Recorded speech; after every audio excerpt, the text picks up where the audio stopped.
네, 우리 정치를 씹고 듣고 맛보고 즐기는 코너죠. 투데이 영식당입니다. 오늘도 세 분의 히어로 모셨고요. 김민하 평론가, 박영시 시사 에디터, 이상민 PD 함께합니다. 어서 오세요. 네, 안녕하세요. 비 오는데 어떻게 오셨습니까? 비 오는데 뭐 비를 비 사이로 막아서 뚫고 왔죠 뭐. 네, 우리 뉴스 인사이드를 위해서 비를 뚫고 온 세 분. 네. 오늘도 잘 부탁드리겠습니다. 일을 해야 먹고 살죠. 비가 온다고 일을 안 하면은 되겠습니까?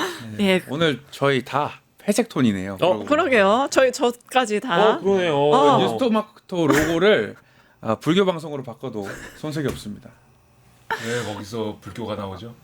불교 네, 모스님들 싫어하시나요? 회색 옷 입으니까. 네, 특정 종교에 대해서 보시면 네, 어쨌든 네. 네, 알겠습니다. 그 회색 오늘 모드로 같이 가보도록 네. 하고요.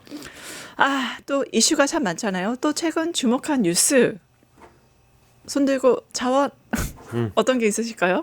저는 어제 그 김용현 측 변호인이 재판에 나와가지고 갑자기 그러니까 이제 본인들이 몸담고 있는 재판부는 이제 김용현 재판이잖아요. 그렇죠. 근데 이제 한덕수 재판부인 이진관 판사와 지금 본인들이 마치 각을 세운다라고 네.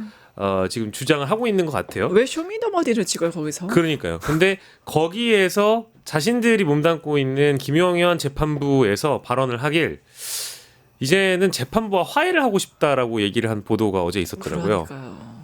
뭐 공수처의 이진관 부장판사 이분은 이제 한덕수 재판부입니다. 한덕수 재판부의 재판장을 고소까지 해놓고 나서 이제 와서는 화해를 하고 싶다라고 얘기하는 이 황당한 태도를 보고 나서 정말 당황했고요. 뉴스를 보고 나서 이게 제가 잘못 봤나 싶을 정도의 보도였다라고 생각이 들고요. 다만 이제 이분들이 뭐 유튜브에서 주장하기도 하고 재판정에서 주장하고 있는 내용들은 사실상 뭐 이제 방송에 적합한 표현은 아닙니다만은 깽판과 다름이 없다. 이 재판 자체를 지연시키는 걸 넘어서 재판정을 모욕시키고 법정을 모독하고 있는 일을 계속 벌이고 있기 때문에 저는 지금 변호사 협회라든지 이쪽에서는 뭘 하고 있나 일단 궁금하고. 관망. 예. 대법원이나 사법부의 수장이라고 부르는 조희대 대법원장이라든지 법원행정처의 천대엽 행정처장은 이 관련돼 가지고 얘기를 거의 안 하더라고요. 그러니까 사법개혁 관련해서는 대법원 이름으로 성명을 발표했으면서 이진관 판사가 이렇게 모욕적인 행위 당하는 거에 대해서는 침묵하고 있는 대법원. 정말 그러니까요. 예, 이중잣대와 선택적 정의 아니었죠. 아니면은 이런 변호사들을 그냥 내버려 두라라는 시그널인 것인지 잘 모르겠어요. 근데 이진관 부장판사라는 분 혼자 무슨 사법부의 판사는 아니지 않습니까? 그렇죠. 근데 하는 거 보면은 지기현 판사라든지 한성진 판사라든지 이런 사람들은 변호인들이 이렇게 날뛰는 거를 거의 사실상 방치하는 것을 넘어서 지기현 판사는 이 분위기를 즐기는 건지는 잘 모르겠는데. 그러니까 방관하고 오히려 동조하는 거 아닙니까? 맞아요. 방관이 동조다. 맞습니다. 그런 생각이 좀 들어가지고 저는 이 화해를 하자라고 변호사가 얘기했다는 게 정말 황당해가지고요. 이 뉴스가 눈에 띄었습니다. 네. 또 뉴스 어떤 게 주목됐습니까? 모든 뉴스를 다 주목해야죠. 지금 말씀하신 그 멘트 뉴스도 저번 주에도 하셨던 거 아세요? 매주 하는 겁니다. 네. 아니 이제 어떤 겁니까? 한 주라도 쉬면 서운해요. 아니 네네네네. 좀 새로운 거 개발 좀 해주세요. 모든 뉴스에 주목을 해야 됩니다. 지금 말씀하신 뉴스도 얼마나 주목 대상입니까? 네. 사실 이 변호인들이 변호사인지 모르겠어요. 이제 더 이상 변호사가 아닌 것 같고. 그러니까 뭐예요? 그럼 변호사 아니면? 극우 정치인들이죠. 거기서 이제 극우 정치적인 발언을 막 하면서 나와서 또 극우 정치에 자기가 한 말을 또 동원하고 이러면서 또 유튜브에 나가가지고 또 그런 극우적인 어떤 그 정치에 중독된 유권자들에게 코인 제가 코인으로 표현을 하는데 수익을 벌고 이거 이제 계속 하는 건데 실제로 법적인 쟁점으로 들어가면 이 사람들도 다 아는 거죠. 그러니까 이제 화해를 하자든지 뭐 이런 얘기를 하는 거 보석 같고. 신청하고 그렇죠. 그리고 판사들은 어쨌든 판결로 얘기해야 되지 않습니까? 그렇죠. 이런저런 우리가 이 태도에 대해서 계속해서 지적을 하고 주장을 하고 있는데 명확한 판결로 이것을 분명히 얘기하지 않으면은 나중에 굉장히 곤란해질 것이다 판사들 이렇게 얘기를 말씀드리고 제가 주목한 뉴스 오늘 이제 뭐 많이 있는데 역시 이제 재판이라고 한다면 한덕수 전 총리 재판이 열렸는데 거기서 이제 여러 가지 얘기를 하는데 한덕수 씨는 다 모른다고 했습니다. 근데 모른다고 하다가 정말 이제 빼도 박도 못하는 일이 있지 않습니까? CCTV를 보여줬는데 거기에 이제 자기가 뭐 받고선 얘기하는 게 있잖아요. 그쵸.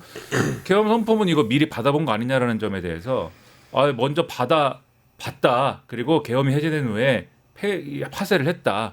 그러면 헌법재판소에서는 몰랐다고 했느냐? 그쵸. 그건 내가 위증을 한 위증한 것이다. 거다. 이렇게 답을 했는데 그럼 여기서부터 이제 미리 계엄 이전에 이 상황을 어느 정도 알고 있었다라는 게 어느 정도는 이제 확인이 되는 거잖아요. 선포 직전부터 이거 알고 있었던 것이고 그리고 위증을 했는데 이후에 그러면 헌법재판관들은 왜 임명을 안 하고 그랬는지 그리고 그 다음에 그러면 왜 대선 후보로 나온다고 해서 그 난리가 났는지 그쵸. 이런 것들이 다 궁금해지기 때문에 뭐 맥락이 있는 거 아닌가 싶기 때문에 이런 발언에 좀 주목이 되고 근데 사실 모든 뉴스를 다 주목해야 되지 않습니까? 오세훈 오늘 신문을 보는데 오세훈 시장이 요 휴대전화가 있어요. 근데 휴대전화에서 명태균이 보낸 여론조사 이제 그 6건 정도가 이제 확보가 됐다라는 이제 보도와 함께 오늘 관련해서 그 측근들 있지 않습니까? 강철원 전 서울시 정무부 시장이라든지 그다음에 김한정 씨 물주 같은데 그래서 이렇게 이제 조사를 한다고 하는데 이 카톡을 보냈다는데 여론조사를 근데 오세훈 시장은 나는 확인을 안 했다. 많은 사람들이 카톡을 보내는 내가 다 확인하겠느냐 이런 태도라는 거거든요. 수상하지 않습니까? 이런 수상한 것들이 밝혀져야 되겠다. 역시 주목을 하고 오세훈 얘기가 나와서 한강버스가 한 달 만에 한강버스가 배가 부품을 뭐 다 교체를 했다 이런 보도도 있는데 뭐 하나 제대로 되는 게 없구나. 네, 그래서 다 밝혀내야 된다라고 생각합니다. 네, 결국엔 저가 유람선인데 버스로 농락하는 한강버스가 아닌가 싶은데요. 네, 좀 네. 여권의 소식을 좀 담고자 저는 문을 좀 열겠습니다. 예, 안녕하세요. 문입니다. 유튜브 시작하셨어요. 축하드려요. 유튜브 채널 평산 책방 하하 많이 사랑해 주시고요. 우리 청소년 시집을 요즘 읽고 있습니다. 이제는 집으로 간다. 집으로 가시고요. 그 책 제목이 이제는 집으로 간답니다. 그래서 책이 많이 팔린다면 우리 아이들에게 인쇄라도 좀 줄 수 있지 않을까 하는 차원에서 그냥 나셨죠. 뭐 욕댓글이 많은데 하하 그래도 좋아요는 눌러주시죠. 고맙습니다. 네, 지난 17일 책방지기 문재인 대통령이 유튜브를 시작하셨다는 내용을 담아봤습니다. 뭐 이제 곧 유시민 작가님도 출연하시고 뭐 그래요? 출연자가 네. 늘어난다라고 하더라고요. 네. 예. 정치 행보 시작하신 겁니까 이제? 정치 최고점이 대통령까지 찍었는데 정치 행보를 시작한다 그러면은 네, 좀 어폐가 있는 것 같고 그러니까 배후, 예, 흑막. 근데 이제 어려운 문제인 것 같습니다. 문재인 대통령이 본인이 직접 뭐 정치 행보를 하고 그런 건 아니겠죠. 그러니까 네. 뭐 책 소개를 하고 뭐 이런 것들을 주로 하고 그 다음에 뒤에 뭐 사는 얘기하고 이런다고 하는 컨셉인 건데 네. 다만 전직 대통령이기 때문에 이렇게 나와서 말씀을 하고 여러 가지 이제 행보를 하면 당연히 그것을 기반으로 하는 정치적 맥락들이 형성이 되고 그 정치적 맥락에 또 올라타고 정치인들이 뭐 그러지 않겠습니까? 그러니까 전직 대통령의 활동 자체가 정치적이라기보다는 그것을 이제 활용하는 정치권의 어떤 행동이나 그런 것들을 앞으로 보게 되겠죠. 제가 재밌는 걸 들었는데 문재인 대통령은 결국에는 이재명과 이해찬을 치기 위해서 윤석열 검찰총장을 임명한 거다. 이러한 문제 제기가 있었는데 어떻게 그거 어느 커뮤니티 글입니까? 야. 이게 복잡합니다. 네. 이른바 저 중앙일보 기사의 일부 이제 네. 맞아요. 나오는 요 얘기인데 네. 복잡해요. 근데 이제 그게 잘 보면은 그 어떤 주택의 근거를 갖고 뭐 이렇게 제시된 얘기라기보다는 지금 국민의힘 쪽의 일부 인사나 뭐 이런 사람들이 이제 한 얘기고 네. 윤석열 쪽에서 이제 나중에 알고 보니 그렇더라 뭐 이런 얘기하고 뭐 이런 거지 않습니까? 그래서 이거는 이제 그 사람들이 그렇게 해석을 한 것이고 그 당시에 문재인 정권 시절에 쉽게 얘기해서 뭐 이해찬파와 문재인파가 갈등했다 이런 건 아닌 거잖아요. 그 당시 구도를 보면은 정확하게 뭐 그런 게 아니라 소위 말하는 뭐 친문 이런 것들이 강한 어떤 그런 그룹들이 있었던 것이고 그다음에 그 외에 이제 그룹들이 있었던 것인데 친문 외에 다른 그룹들이 그럼 뭐 이해찬 파였냐가 아니지 않습니까 이게. 그래서 다소 이제 좀 과장된 표현이 아닌가 생각을 합니다. 네, 결국에는 하나만 더 해도 돼요? 네, 당연히. 저희 그 재판 얘기를 하다가 저는 어제 그 여인영 전 방첩사령관이 무릎을 꿇고 계엄을 만료했다라는 소식이 가장 많이 보도가 되긴 했는데 그 기사 이제 말미에 보면은 네. 이 방첩사라든지 우리 군 부대가 계엄 훈련해 본 적도 없고 계엄을 모른다 이런 얘기를 하잖아요. 네. 그 기사 말미에 재밌는 내용이 나와가지고 이건 꼭 소개를 해드려야 될 것 같아서 네네. 여전 사령관이 저도 군사법원 재판을 하면서 알았는데 12월 4일 오후까지도 우리 방첩사 요원들은 명단에 김어준을 보고 김호중으로 알고 있었다. 아, 트로트 가수로. 네. 나 그래서 이게 너무 웃겼어요. 수사단장이 정치에 관심이 없어서 우원식이 국회의장인지도 몰랐다. 그러니까 이제 여인영도 재판에 나와가지고 본인이 이제 윤석열 씨와 윤석열 씨가 전전날이죠. 그 이틀 전이죠. 재판에 나와서 방첩사령관이 수사도 모른다라는 식으로 이자가 막 하대를 해버리니까 불쾌했는지 자신이 윤석열에게 비상대권이라는 얘기를 들었을 그 시기에 대한 뭐 묘사를 막 했었잖아요. 그래서 윤석열을 저격했던 장면이 하나가 있었고, 두 번째로는 우리는 계엄을 잘 모른다. 여인영 방첩사령관은 계엄에 대해서 반대했다. 이제 자신의 입장을 피력하는 과정에서 이런 황당한 답변이 나왔습니다. 김어준을 몰라서 김호중은 알고 있었다. 근데 김호중이 근데 메모에 있는 것도 이상하지 않아요? 왜, 그러니까 이제 왜 가수가 거기 있는데 그거를 이분을 잡아들여야겠다 이 생각을 하는 그러니까 것도 이거를 이상하지 않나? 변명이라고 하고 그런 있다라는 경우는 게 임영웅 팬인 경우밖에 없습니다. 아니 우원식이 국회의장인지도 몰랐다도 황당하지만 김어준을 김호중으로 알고 있었다라는 네. 건 정말 황당한 얘기인 것 같아서. 팬심으로 그러실 수 있죠 상대편. 팬심. 잡아와라. 아니 근데 이게 시점 자체가 12월 4일 오후까지도 그러니까. 나온 표현이 들어가거든요. 근데 이건 말이 안 되는 것 같아요. 그러니까 이분들이 무슨 제가 뭐 군인에 대해서 너무 그렇게 얘기하면 안 되지만 예비군 훈련을 뭐 담당하는 그러한 군인이다. 뭐 그런 거면은 제가 뭐 그런 사람도 있겠다 싶은데 이 사람들 지금 방첩사 이런 데 있으면은 그걸 사령관인데. 말이 그걸 됩니까? 모를 수가 없죠. 커맨더인데, 아니, 커맨더. 뉴스를 뭐 안 본다는 얘기인데 뉴스 안 보고 방첩사라는 건 어떻게 합니까? 그러면 알고 있었고 인지하고 있었지만 마치 모르쇠로 지금 이렇게 빠져 있는 행태를 보인다고 해석을 한다. 그쵸. 방첩사에 있는 군인들이나 본인조차도 몰랐다. 김어준이 아니라 김호중인 줄 알았다. 이런 식의 발상을 했다라는 건데. 그냥 멍멍이 소리 하는 그러니까 거네요. 정말 이제 말도 안 되는 얘기를 재판정에 나와가지고 짓거리는 거죠. 본인들의 죄를 감경하고 싶은 모양인데 이런다고 해서 죄가 사라지지 않습니다. 네, 우리나라 지금 그 재판, 특히 특검 관련해서 내란 재판들 지금 행태를 보면 굉장히 법적 난동부터 해서 갈 때까지 가고 있는데 그 끝을 한번 보도록 하겠습니다. 즐거운 소식 한번 가볼까요? 이재명 대통령 지금 별명이 하나 생겼습니다. 외교 천재라고 하는데요. 근데 지금 남북 관계 본인은 이렇게 전 세계 다니고 있는데 그 북한에 못 가고 북한과 소통 못하는 게 많이 안타까웠나 봐요. 관련 발언을 했다는데요. 뭐죠? 기자 간담회 영상 보시고 올게요. 언제 우발적인 충돌이 벌어질지 모르는 상황까지 갔습니다. 그리고 남측을 북한은 적대적 두 국가다. 이제는 전지 원수다. 이렇게 얘기하고 있지 않습니까? 일체 모든 연결성이 다 끊겼습니다. 일체 대화 접촉 자체를 거부하고 있어요. 매우 위험한 상태죠. 끊임없이 노력해서 바늘구멍이라도 뚫어야죠. 자꾸 피하면 쫓아다니면서 얘기도 하고 말도 붙이고.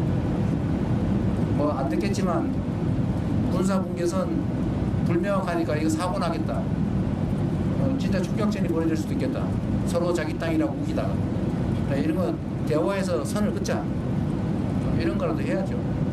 싸우지 않아도 되는 싸울 필요가 없는 평화 체제를 확고하게 구축하면 그때 되면 이런 트럼프 대통령이 별로 안 좋아하는 돈 드는 합동 군사 훈련 이런 거 안 해도 되지 않습니까? 그러나 지금 단계에서는 쉽게 얘기할 수 없는 부분이죠. 그래서 이거는 상황과 조건에 따라서 얘기할 거지 지금 미리 어떤 방향으로 예단하기는 어렵다. 그렇게 생각이 됩니다. 카이로 공항을 확장할 계획인데 거기가 아마 한 3-4조 원 정도 들지 않겠냐 이렇게 얘기를 하고 그걸 한국 기업들이 좀 맡아서 확장하고 운영도 해주면 좋겠다. 이런 얘기도 하시고 그 외에도 예를 들면 방위산업 분야 협력, 구체적 협력 얘기도 많이 해서 다른 나라도 이 방위산업 특히 우리의 무기를 구매하는 게 아니고 공동 개발, 공동 생산, 공동 판매, 시장 개척에 관심들이 많아요. 그래서 우리 국민들께서도 우리가 가진 국제적 위상, 대한민국 국민의 저력 이런 거에 대해서 정말 자부심 가져도 되겠다 그런 생각이 들고 또 이 저력을 기반으로 우리가 국내에서만 우리끼리 아웅다웅 하는 걸 넘어서서 좀 세계로 나아가면 좋겠다는 생각이 들었습니다.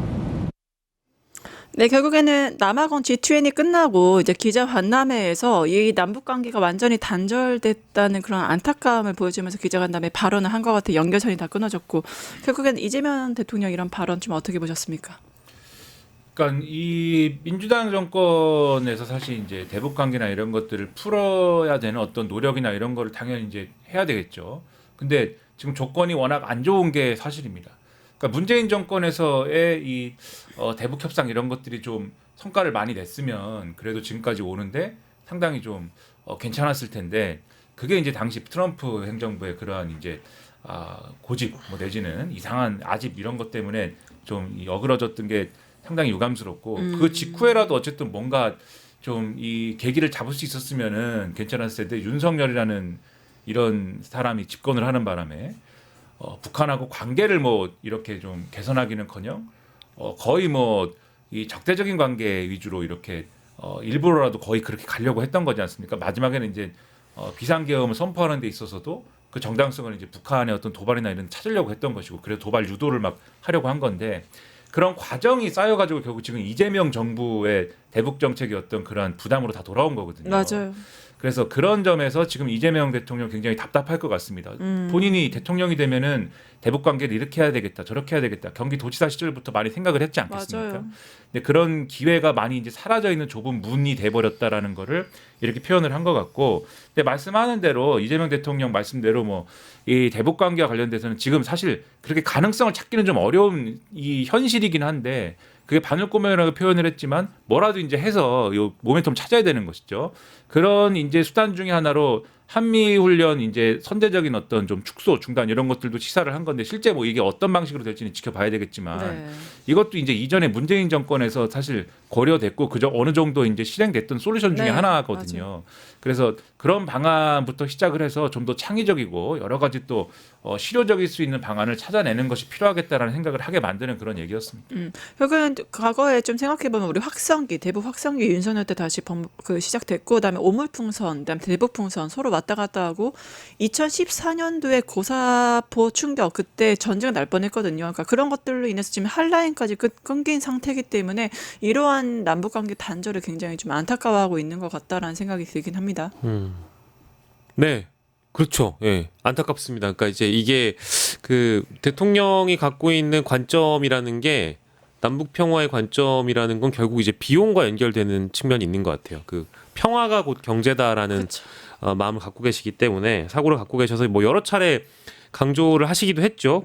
그래서 아까 뭐 바늘구멍이라도 찾아야 된다라는 어떤 절박감이나 간절함이 있으신 이유는 일단 북한과의 소통 채널이라도 열어둬야 어떤 군사적 도발이나 충돌 가능성을 줄일 수 있는 것이고 북한 도발을 줄이고 군사적 충돌 가능성을 좀 줄여야만 이것이 꼭 경제와 연결될 수 있다라는 그걸 첫 번째로 보시는 것 같고 두 번째로는 뭐 군사훈련과 관련된 비용이나 이런 것들도 다 경제적 비용과 연결이 되는 것이기 때문에 모든 것이 이 정치적 리스크, 한반도의 군사적 긴장 완화 이런 것들을 줄이는 것이 꼭 경제적 비용으로 연결이 되는 것이니까요. 아까 말씀 주셨던 여러 이제 우리 역사상 남아 있는 북한의 도발 그리고 남측의 어떤 응전 이런 것들이 계속적으로 이어진다라는 것은 뭐 결국 경제에 좋지 않은 영향을 끼치는 것이었으니까 실용주의적이고 실리적인 관점에서 평화 남북 평화를 바라보고 있다라고 저는 생각을 하고 있어서 과거에도 참 많은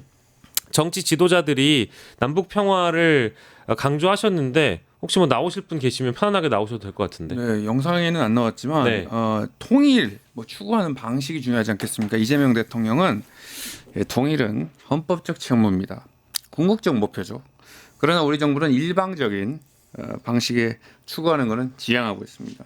한반도 공동 번영의 새로운 시대를 열고 있습니다. 어떤 채널로든 언제든 대화할 준비가 되어 있습니다. 라고 이재명 대통령이 또 입장을 남겼습니다. 일방적인 방향은 지향하겠다. 이렇게 또 모습받기도 했습니다. 네. 네, 과거에 보면 박근혜 통일 대박론이 있었고 윤석열 때는 뭐 통일 독트린 이런 게 있었잖아요. 결국에는 뭐 북친 통일까지 꼽았던 게 아닌가 싶은데 지금 이재명 대통령 흡수 통일 자체는 생각하고 있지 않은 것 같아요. 그러니까 흡수 통일이라는 개념이 한쪽의 체제가 무너지는 것을 전제하는 거 아닙니까? 그리고 그것을 이제 유도하고 시도하고 그러한 방안을 이제 하겠다는 거고 흡수 통일로 가는 길이라는 거는 결국 이제 무력 충돌 뭐 이런 걸 불사해야 되는 과정이라는 게 있는 거죠. 그 우리 헌법에 맞지도 않죠. 우리 헌법은 이제 평화적인 방법으로 통일을 하도록 돼 있기 때문에 네. 흡수 통일 자체는 뭐 그거는 이제 바람직하지 않은 거고. 근데 이 과거 정권에서의 흡수 통일론이 사실 어떻게 변주가 됐느냐를 생각을 하면 말씀하신 통일 대박론 같은 경우에 박근혜 통일 대박론 같은 경우에 잘 보면 그게 북한 붕괴론을 전제를 하는 거거든요. 북한이 붕괴가 되고 그럼으로 인해서 어떤 통일이 될 경우에 그럴 경우에는 우리가 대박이 난다. 예.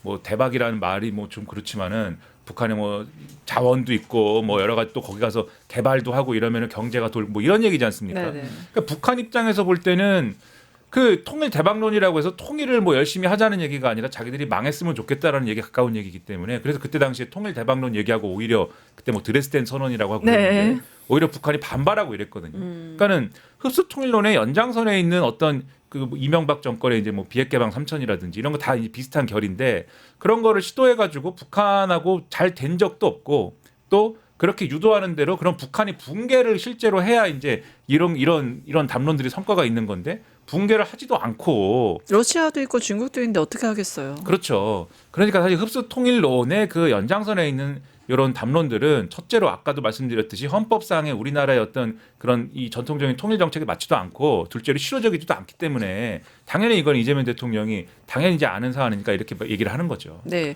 그리고 또 이번에 외교 성과가 또 있습니다. 대한민국 대통령 최초의 트리플 크라운 대통령이 됐는데 유엔 안보리 APEC G20 의장국이 이번에 된 거잖아요. 어떻게 평가하세요? 그러니까 이제 2028년에 G20을 대한민국이 개최를 하게 됩니다. 내년이 이제 미국이죠. 미국이고 내후년이 영국이고 그 다음에 이제 한국이 한국이죠. G20 정상회의의 의장국의 자격을 이어받는 것인데 저는 이번에 이제 G20을 가거나 또 이제 그 다자외교 무대에 갔었던 이재명 대통령을 반색해주는 여러 국가들의 정상들의 모습을 보면 이재명 대통령께서 물론 잘하신 측면도 있습니다만은 이 대한민국이 갖고 있는 위상 자체가 지금 올라가고 있기 때문에 우리 국가 정상을 상당히 반색해서 맞이한다라고 저는 보거든요. 이제 그런 장면 하나하나들이 대한민국의 지금 외교 수준이라든지 국가의 위상이 어느 지점에 위치해 있는지를 보여준다라고 생각을 합니다. 첫 번째로는 우리가 APEC을 굉장히 성공적으로 마무리한 것도 있고 앞으로 또 G20을 다자외교의 무대로서 어떻게 활용할 것인지 대한민국 대통령으로서의 구상이 충분히 있다고 생각하고요. 특히 이번에 이제 중동 순방에서 여러 가지 구상들을 사실 많이 내놓으셨어요. 그런 것들이 국내 정치에 좀 일부 가려진 측면은 안타깝습니다만은 실제로 이번에 발표한 내용들 중동 구상이라고 보면은 샤인 이니셔티브라든지 그리고 뭐 방산이나 AI와 관련된 여러 중동 수출 부분들 이런 것들이 강조가 되면서 다양한 국가들에서 이 AI 허브로서의 대한민국 또 AI를 주도할 수 있는 대한민국이 강조가 되는 것 같아서 앞으로의 또 역할도 많이 기대가 되고 저는 이제 이 책임이 막중하다라는 것을 이제 대한민국 국민들뿐만 아니라 정상도 느끼고 있기 때문에 이게 우리가 이미 이제 선진국의 반열에 올라간 국가 아니겠습니까? 그러니까 이제 전 세계의 어떤 국제 질서를 리드할 만한 위치는 지금 뭐 된다라고 제가 뭐 단언할 수는 없습니다만은 앞으로 그런 국가가 되어야 한다라고 저도 생각하고 있습니다. 이거 뭐 크게 공감을 하면서 박영식 평론가님이 훌륭한 말씀에 또 이렇게 공감을 하면서 아니 너 왜 이래 오늘? 감동이 막 대한민국 감동이 막 오는데 국뽕이 차올라 지금 막. 네. 이 감동이 막 근데 이제 손에 손잡고 부르고 감동이 여기 와닿질 않네요. 그러니까 제가 이 정도 왜? 얘기하면 감동한 거예요. 아 그래요? 평소에 표정이나 이런 걸 봤을 때 근데 이게 G20이나 이런 데 이제 의장국이 된다. 이게 굉장히 중요한 문제죠. 근데 그쵸. 의장국이 된 것도 이제 중요한데 실제 그걸 했을 때 상황이 또 더불어서 또 중요합니다. 근데 또 어려워요. 외교적으로. 여러모로. 왜냐하면 이런 다자회의 같은 경우에는 또 전 세계가 또 좀 유사한 흐름으로 협력적인 관계로 갈 때 그때 이제 그림이 좋게 나오는데 그쵸. 지금 다들 이 트럼프부터 시작해가지고 고립주의와 또 상호 간의 견제와 대립 이런 것들이 이제 좀 가시화되는 국면이지 않습니까? 그래서 어려운데 근데 이거를 또 잘 해내는 것이 능력이란 말이죠. 네. 실제로 이제 APEC 정상회의도 얼마나 걱정을 많이 했습니까? 트럼프 일찍 간다 그러고 그쵸. 뭐 시진핑이 오는 거냐 안 오는 거냐 뭐 미국이 가면 알맹이가 없어지는 거 아니냐. 근데 굉장히 최선의 결과를 만들어낸 거지 않습니까? 경제선언. 그렇죠. 그래서 그런 방식으로 이 어려움을 뚫고 가는 요 과정이라는 게 외교적인 능력이다라는 네. 걸 말씀드리고 만약에 윤석열 정권 같았으면은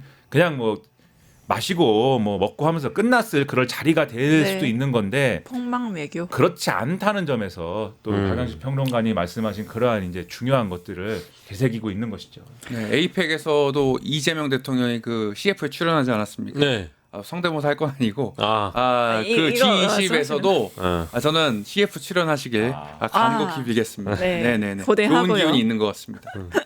결국에 이번에 트럼프가 G20에서 보이콧을 했는데도 남아공 의장국으로서 역할을 했잖아요. 이재명 대통령 더 있는 강단으로 그다음에 리더십으로 그런 모습들 보여주지 않을까 기대하고요. 다음에 또 아무래도 국민의힘 역시 내란당다운 행보를 보이는 것 같습니다. 최선의 방어는 공격이라고 할까요? 12.3 내란 그날을 기억하는지 12월 2일까지 전국 순회 일정을 잡았다고 하네요. 이런 국민의힘의 행태 어떻게 보십니까? 글쎄요, 뭐 저는 네, 큰 기대를 하진 않고요. 뭐 지금 국민의힘 내부에서 자신의 어떤 소신을 좀 밝히는 분들이 아주 극소수 이제 튀어나오고 있습니다. 그러니까 내란과의 선긋기, 윤석열 손절 이제 이런 부분들을 강조하시는 분들이 나오는데 1년이잖아요. 아까 지금 말씀 주셨습니다마는 비상계엄 1년이 지나가도록 이런 조치를 하지 않았던 국민의힘이 달라질 수 있을까에 대한 의구심이 저는 있고요. 달라지지 않을 것 같아요. 그리고 만약에 이게 실제 변화하는 모습을 보여준다고 하더라도 1년 만에 그런 모습을 보여주면 이거를 이제 선거를 앞두고 표 계산에 들어갔다라고 생각하는 유권자들이 많겠지. 진정한 반성이나 성찰로 보겠습니까? 이런 측면들에서는 굉장히 아쉽다는 말씀을 드릴 수밖에 없고요. 마지막으로 이제 이 민생 회복 법치수호 국민 대회라는 거를 전국 순회라고 하잖아요. 근데 전국이 아니에요. 호남을 빼놨습니다.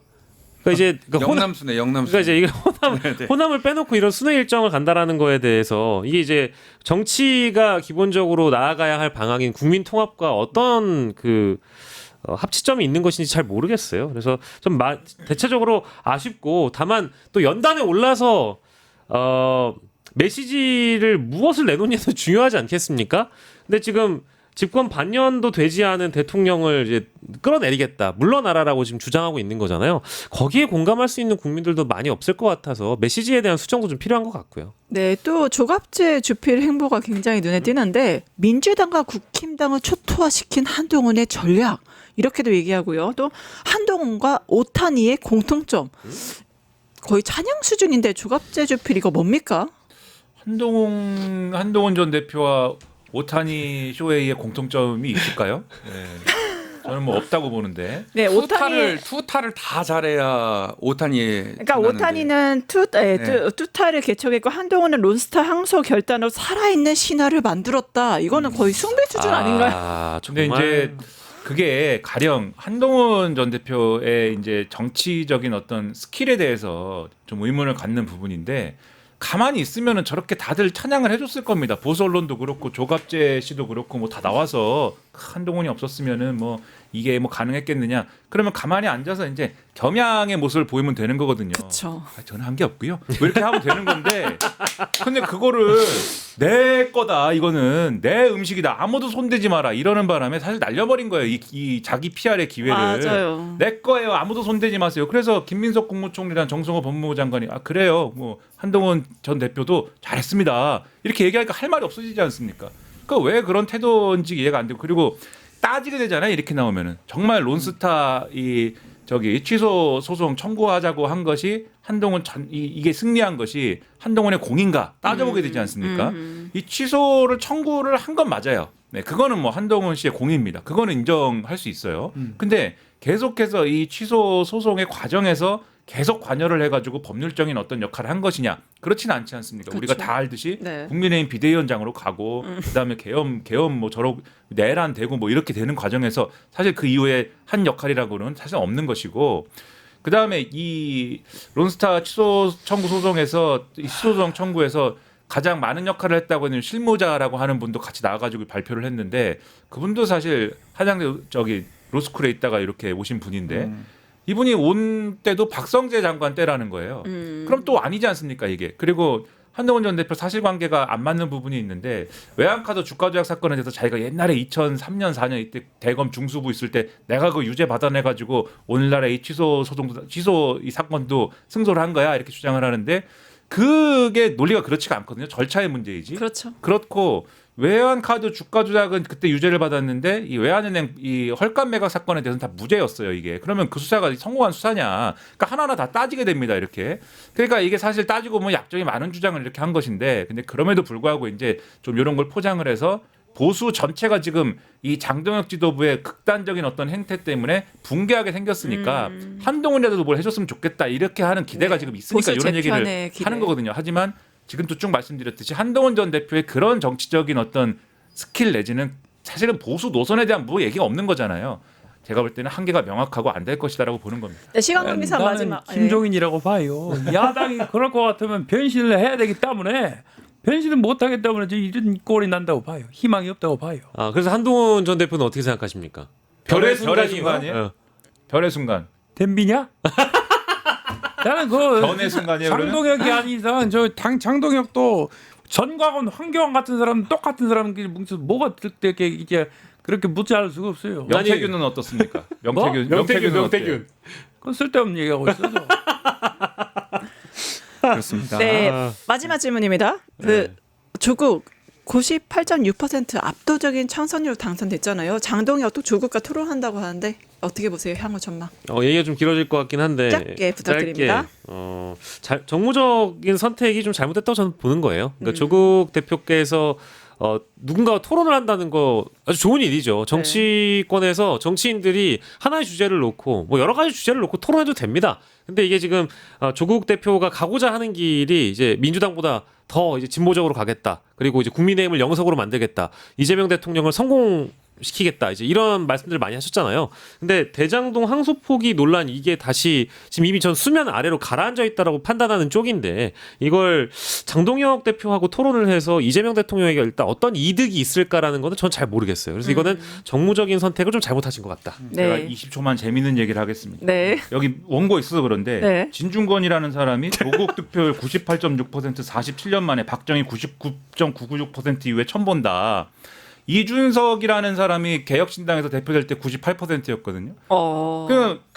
왜 이준석 무시합니까? 무시하면 안 되죠. 네, 이렇게 말씀드립니다. 그때는 네. 98.2%였어요. 네. 0.4% 차이였는데 40 몇 년 만에 재미있는 장면을 봤다고 했거든요. 이준석은 재미가 없나 봐요. 진중권 씨한테는. 관심이 네. 없나 봐요. 그러니까요. 불쌍합니다. 그럼 저희 당은 재밌습니까? 재밌다고 좀 해주십시오. 재밌습니다. 고맙습니다. 장동혁이었습니다. 예, 진중권 씨, 이준석에게도 관심을 따뜻한 사랑과 배려와 관심, 추운 겨울에 더욱더 필요하다 말씀드리고 싶고요. 오늘 투데이 영식당 여기까지 하도록 하겠습니다. 함께해 주신 세 분 감사합니다. 감사합니다. 유튜브 구독하고 실시간 채팅과 댓글을 남기면 매일매일 최대 7,000 TTCO를 드립니다. 참여 방법은 뉴스토마토 홈페이지에서 회원가입 후 구글 계정을 연동해주세요. 마이페이지에서 유튜브 인증을 완료하면 준비 끝! 유튜브 채널 구독하고 실시간 채팅이나 댓글 참여만 해도 TTCO가 자동으로 지급됩니다. 그리고 뉴스토마토 커뮤니티에서도 TTCO가 쌓입니다.